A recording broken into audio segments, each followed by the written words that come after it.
Hi, boys and girls. It's Miss Valachinas. And as promised, I'm going to read another chapter from Junie B. Jones Has a Peep in Her Pocket.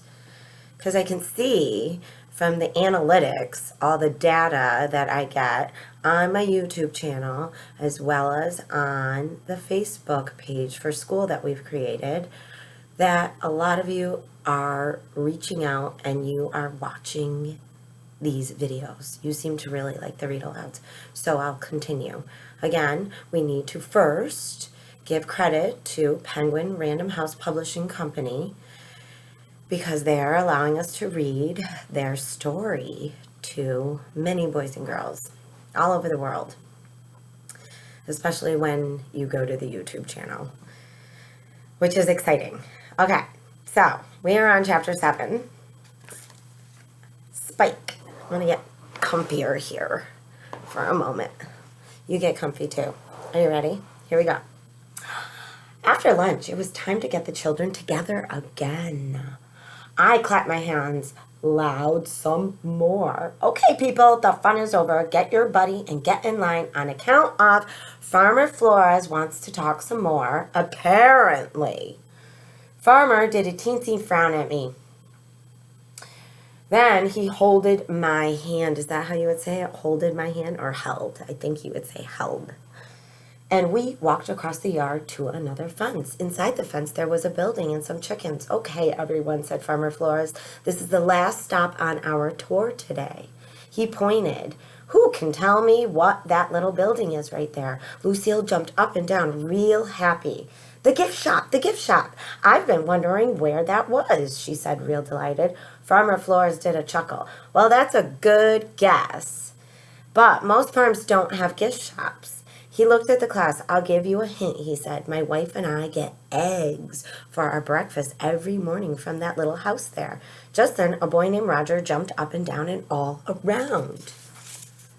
I know, he shouted. It's a hen house. Farmer Flores smiled. Right, he said. It's a house where hens lay their eggs. Farmer Flores opened the gate. I tugged on his shirt. He bended down next to me. Bended or bent? What do you think? Bent. Is there a rooster in there too? I asked, kind of scared. Oh no. Just one, he said. But there's lots of chickens. Want to go in and say hello? I shook my head real fast. Then I runned away from the gate, speedy quick. Run or ran? Ran. Look at Junie B. Jones, they hollered. Junie B. Jones is afraid of roosters. This is the mean Puffy Allen, Polly Allen Puffer, and Jim, who are laughing and pointing at her. Not bucket-filling behaviors right now. Farmer Flores made an angry face at those two. Hey, he said. I'm surprised at you boys. There's nothing wrong with someone being cautious about roosters. Just then, some of the other children looked kind of scared too. Why? Asked Lucille. Is the rooster going to peck at us? Farmer Flores shook his head. No, he said. That old rooster in there is a pretty calm fella. But that doesn't mean Junie B should be laughed at. No one should ever be laughed at. He smiled a little bit. Why, I've been around farm animals all my life, he said, but every once in a while I still come across an animal that I don't get along with.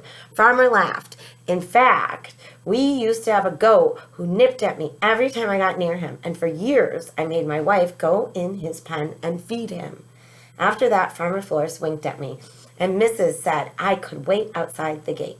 My shoulders relaxed very much. I sat down on the grass outside the fence. Only wait till you hear this. Pretty soon, Farmer leaned over the fence where I was sitting, and he was holding a baby yellow chick.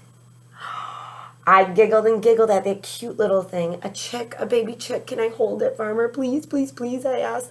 Farmer Flores put the baby chick in my hands. It was fluffery and softy and light as feathers. Ooh, I love it, Farmer. I love the baby chick. After that, I put the chick in the grass and on my lap and in my straw hat. Plus, also, I put it in my big, wide pocket. I peeked at it in there. Let's go back to the beginning, the cover of the book. Oh, shh, she's got the Peep in her pocket.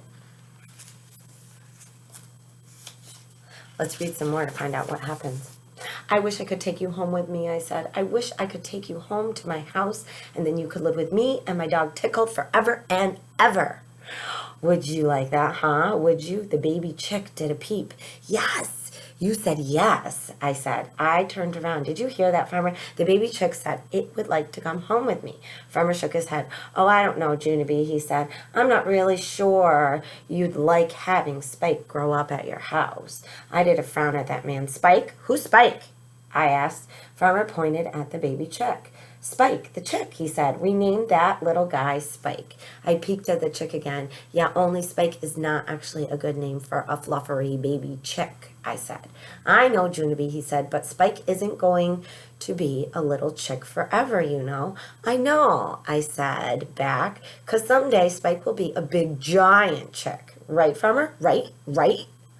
Farmer Flores shook his head again. Well, not exactly, he said. I looked at him real curious. Well, if Spike won't be a big chick, what's Spike going to be? I asked. Farmer Flores took Spike back from me. He held him in his hands and patted his little softy head. Someday, Junie B, he said, Spike will be a rooster. Chapter 8, Confusion. She's confused. So stay tuned. We will return because we only have, let's look, we have chapter 8 and then we're done. Should I finish it now? Should I continue? It's only a few pages. Let's read. Let's read on. Let's finish the book. I had confusion in my head because first I hated roosters. Only then I liked Spike. Remember, we don't like that word, hate. I dislike greatly. Only Spike is going to be a rooster. And so now what am I supposed to do? I didn't talk much after that because confusion takes a lot of thinking. That's why. Plus also I might need counseling, possibly. Finally, the children finished seeing the chickens and they came out through the gate. Then Farmer Flores held my hand one more time and he took us to a field with wild flowers in it. He said we could pick wild flowers for our mothers because that would be like a gift from the gift shop, he said. How smart. After all of us had our flowers, Mrs. took our picture with that nice man. And here's the bestest part of all. Farmer Flores took off his hat and his head was not a nub. I danced all around that guy, very thrilled. Farmer Flores, your head is not a nub. Your head is not a nub. He wrinkled up his eyebrows. Thank you, he said, kind of quiet. There she is. You're welcome, Farmer, I said back, because guess what? Now I don't have to be afraid of roosters anymore. I jumped up and down. Now maybe I can be afraid of goats, just like you, I shouted. After that, Farmer Flores looked at me a real long time. Then he rolled his eyes way up to the sky. I looked up there too, but I didn't see anything. And I believe that's the end of the story. Oh. She has so many great stories to tell. What's on the next page? Junie B has a lot to say about everything and everybody. She has stuff to say about school words, about rules, about the baby's room, about her baby brother, about twirling, about cribs, about saving a seat. Oh, ideas, punishment, apologies, school. It's all about... Oh, here's about the author. Let's read about the author. Barbara Park is one of today's funniest authors. Her Junie B. Jones books are consistently on the New York Times and USA Today bestseller lists. Her middle grade novels, which include Skinny Bones, The Kid in the Red Jacket, Mick Hart Was Here, and The Graduation of Jake Moon, have won over 40 children's book awards. Barbara holds a Bachelor of Science in Education. She has 2 grown sons, 2 small grandsons, and a medium-sized dog. She lives with her husband, Richard, in Arizona. And she likes to read and write for us. Thank you so much for allowing us to read this to all the boys and girls. Penguin Random House. And Miss Valashinas will be back very soon with the other Junie B. Jones book that Scholastic has allowed us to read. Very soon. Okay? I love you all. Bye for now.